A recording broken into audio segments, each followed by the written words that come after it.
The end of this year's highly competitive international karting season will come to its end in Sarno, near Naples in the south of Italy. It is here that the last remaining major title will be assigned, that of the KZ World Champion.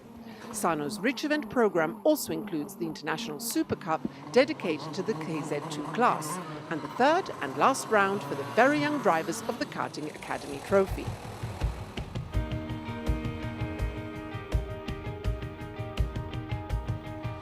The 1,699 meters of Sarno's track are set in breathtaking surroundings in the province of Salerno, from where one can admire one of the most famous volcanoes in the world, the Vesuvius.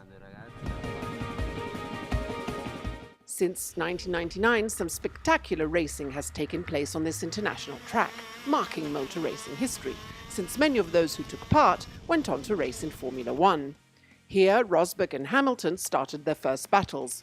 And how can one not mention the most recent talented driver to conquer the highest steps of the KZ podium, Max Verstappen? It was just 1 year ago that the Dutch driver won the KZ World Championship title. But who could have ever imagined that so soon he is to become the youngest first-timer in Formula One history ever?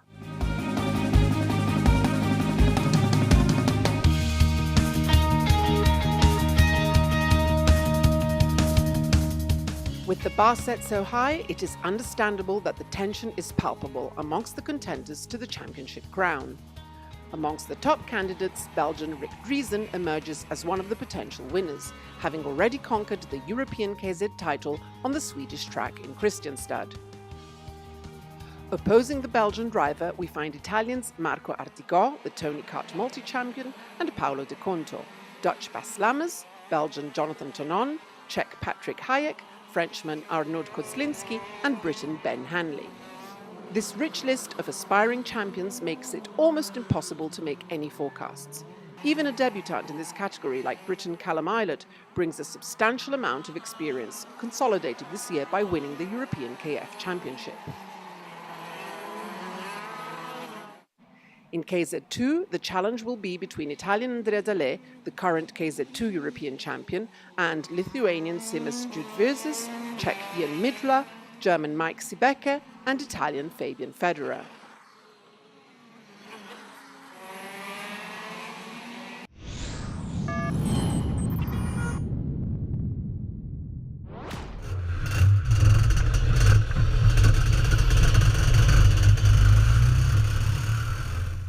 First to surface is Rick Driesen.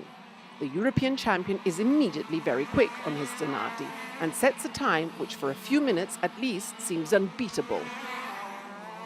Soon Bas Lammers on his FK improves by a few hundredths of a second, but in turn is beaten by Marco Ardigo, who further lowers Lammers' time by a tenth and a half. It is the Tony Kart's driver's time now to set the bar, but it is the last lap which is decisive in deciding the pole position holder for the KZ final. The top time does go to a Tony Kart driver, but this time it is Flavio Camponeschi, who in a last-minute sprint manages to improve on Ardigo's time by 37 milliseconds. At the end of the highly competitive qualifying session, the times clocked confirmed the infinitesimal distance between the aspirants to the title. From Camponeschi's best time to Paolo De Conto's 10th, the difference is of only 289 milliseconds.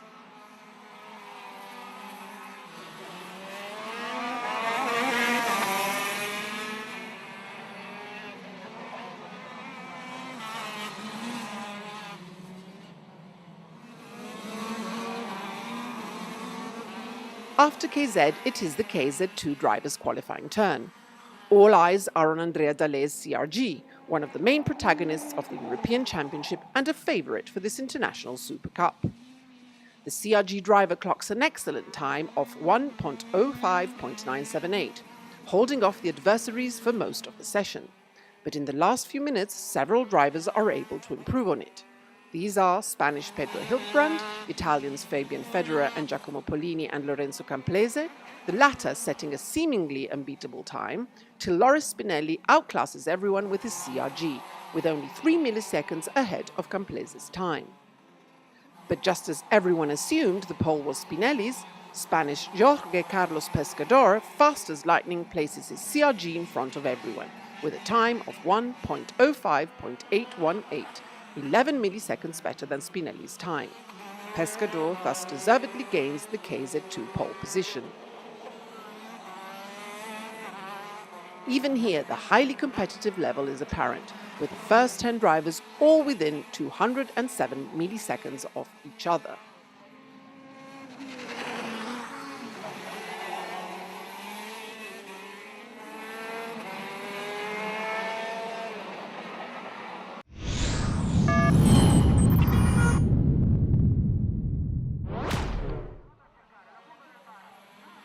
But before we move on to the KZ2 and KZ finals, which will award the world title, let's see what has been happening in the third and last round of the Academy Trophy. In qualifying, pole position is awarded to Dutchman Richard Verschoor with 53 milliseconds over Briton Martin Ross and 125 on Japanese Hikaru Kogure. The current leader of the general standings, Japanese Kakunoshin Ota, gains 5th time, not far behind the front pack.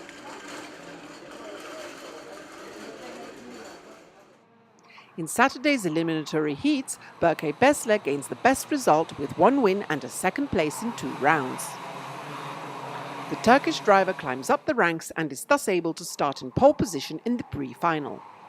Behind Bessler is Dutchman Richard Verschoor, whose pole position confirms his good form and his ambition to aim for an important result. Same goes for Japanese Hikaru Kogure, with notable third positions in both qualifying and the eliminatory heats. On the other hand, one of the favourites, Japanese Ota Kakunoshin, slips into 25th position, seriously compromising his leadership of the general standings.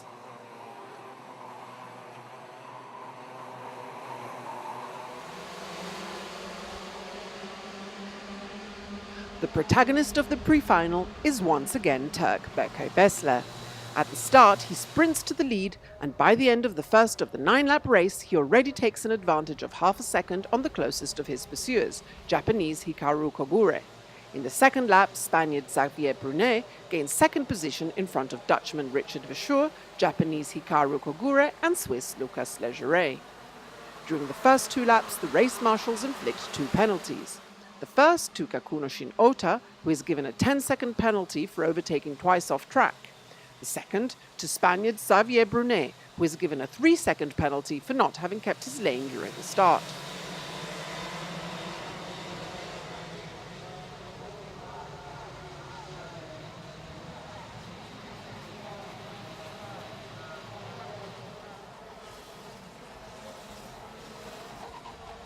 The pre-final ends with Burgt Bessler the easy winner, with half a second's advantage over Richard Verschoor, and Briton Martin Ross is third, having climbed a place due to the penalty inflicted on Xavier Brunet.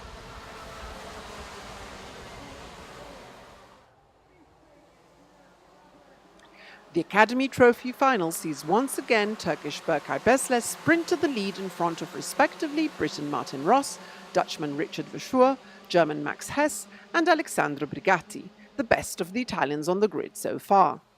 During the first lap, the positions remain the same, despite the battle is heating up. During the second lap, Dutchman Verschoor puts Bessler behind and takes the lead, followed by German Max Hess and Spaniard Xavier Brunet. The challenge is breathtaking. The leader is unable to fly away, and at every lap the front pack stays compact. On 4th lap, Bessler reclaims the lead, overtaking Verschoor. 2 laps later, Verschoor again overtakes, regaining first position. Worthy of note is Kakunoshin Ota's rebound. During the 15 laps of the race, the Japanese driver passes from last position, from where he started the race, to an overall 11th place. The end of the race sees Richard Verschoor win by 0.2 of a second over Spaniard Xavier Brunet, who during the last lap had succeeded in overtaking Burgt, who comes in third.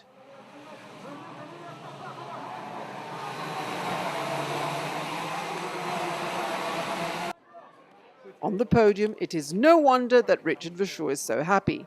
With this win, he overtakes Ota Kakunoshin in the overall general standings and wins the 2014 Academy Trophy.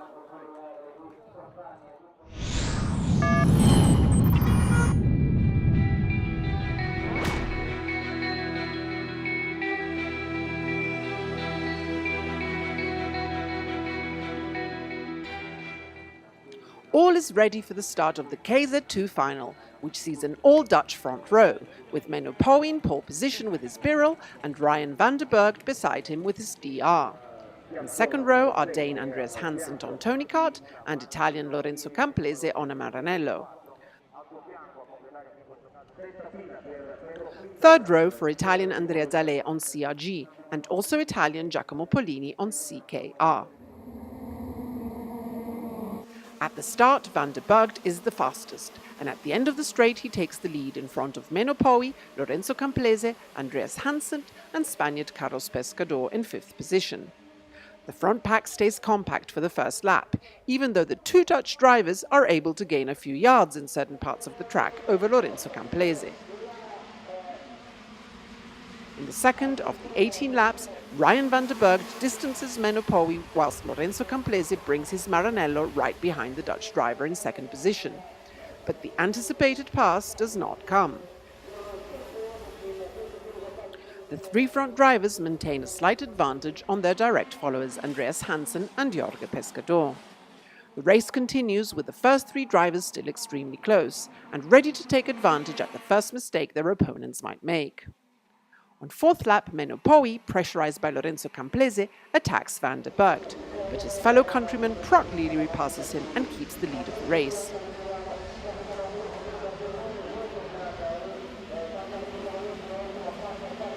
It is in the next lap that Lorenzo Campelese successfully attacks Menno Pauwy and gains second position behind Ryan van der Burgt. Coming up fast behind them is Pescador, who has also succeeded in passing Andreas Hansen for fourth place. The battles behind him have enabled Ryan van der Burgt to gain a further small advantage, also favoured by the ongoing duel between Menno Pauwy and Lorenzo Campelese for second position. In the meantime, Lorenzo Spinelli gains fourth place by overtaking Pescador and Luca Tiloca right behind him, whilst Andreas Hansen loses 2 positions.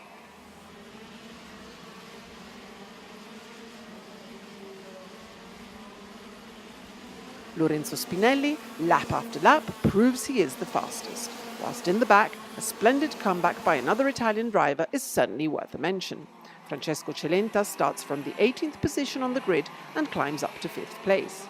An excellent race by the ADS Motorsport driver. Other noteworthy performances come from Dutchman Dylan Davis and Italian Luca Corberi. Both make a remarkable comeback during the race. In the meantime, up in the lead, lap after lap, Lorenzo Campelese has put himself in Ryan van der Burgt's trail, sparking off the final battle for victory. Behind them, Menno Pauwy has lost contact with the front duo and can only concentrate at this point on holding on to his third position. The challenge for the International Super Cup victory heats up in the last few laps. The Dutchman and the Italian brave each other lap after lap. Ryan van der Burgt so far seems to have the better, and on the last bend goes for the final sprint. Ryan van der Burgt passes the checkered flag first, with an advantage of only 186 milliseconds over Lorenzo Campelese, whilst behind them Menno Pauwy is third by only 40 milliseconds over Luca Tiloca.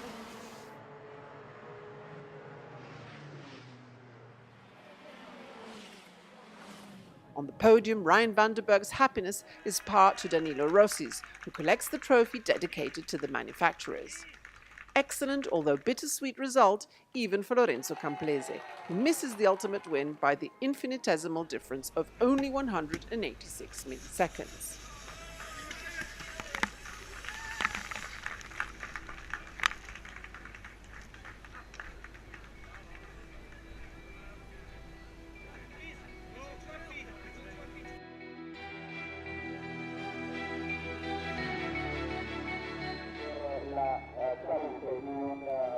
Now the focus is back on the starting grid for the lineup of the KZ final, which will declare this year's world champion. Italian Marco Ardigo starts in pole position, next to him his teammate, also Italian, Flavio Camponeschi. Both are on Tony karts. Second row for the current European champion, Belgian Rick Driesen on Zanardi. Next to him, Frenchman Anthony Abbas at the wheel of his Sodi. Third row for Dutchman Jorrit Pex on CRG and Italian Mirko Torsellini on Birol.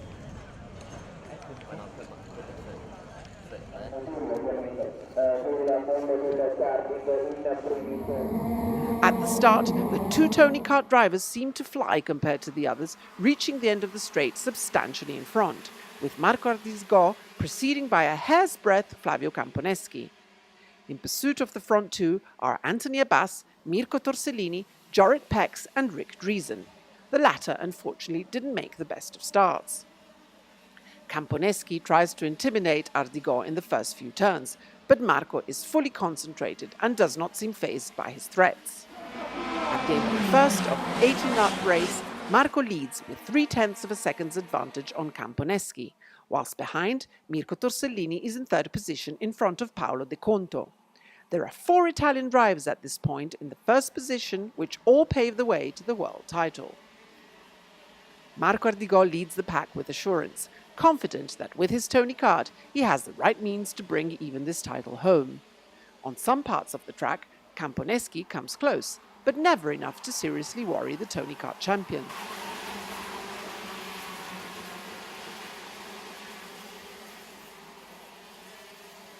At the start of the second lap, the front duo is reached by Paolo De Conto in third position, with Mirko Torsellini hot on his heels. Soon the two Tony kart drivers' superiority is under siege. Marco Ardigo is able to pull away, whilst Flavio Camponeschi is forced to succumb at the start of the fourth lap, at the end of the straight, thanks to a masterful pass by Paolo De Conto with his Birol. Conto's move opens the battle for third position, with Mirko Torsellini attacking Camponeschi, whilst De Conto keeps pursuing Marco Ardigo.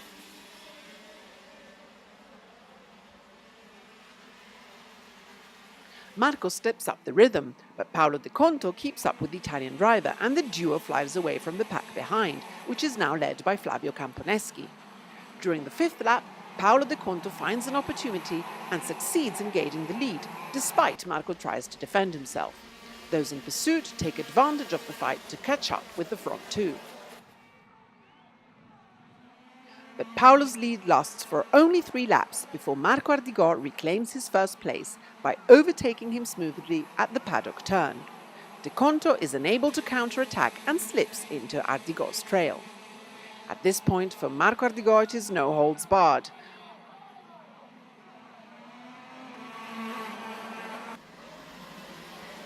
Pushing like mad, Marco steps up even further the rhythm, succeeding in distancing Paolo De Conto, who in turn is closely stalked by Flavio Camponeschi, who is waiting for the right moment to pounce, an opportunity which comes on 12th lap. Now 4 drivers are battling for second and third position, as right behind them are Mirko Torsellini and Rick Driesen. The Dutchman manages to gain third position, overtaking with one move both Paolo De Conto and Mirko Torsellini. In the meantime, Marco Ardigo has taken advantage of the kerfuffle behind him and gains a full second's advantage over his teammate Flavio Camponeschi. These are the last moments of a race that really has seen one winner all along. Marco Ardigo has owned the race from beginning to end, and on the 18th and final lap, Marco lifts his arms triumphantly, winning yet another world title to add to his already impressive career. Behind him, Flavio Camponeschi and Rick Driesen come in respectively second and third.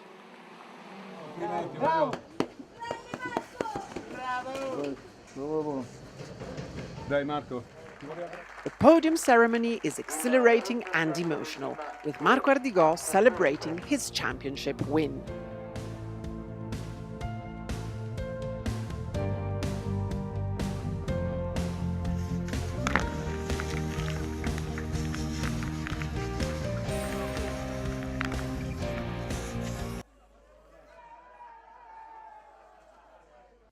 In conclusion, here are the final standings.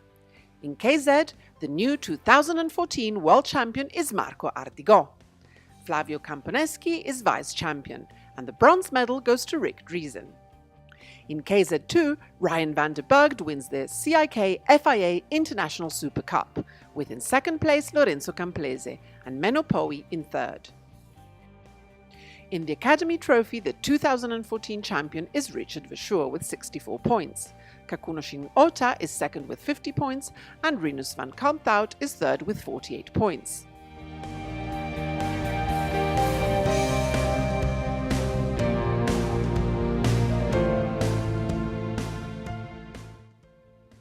The CIK-FIA will next meet for the customary end-of-season prize-giving ceremony.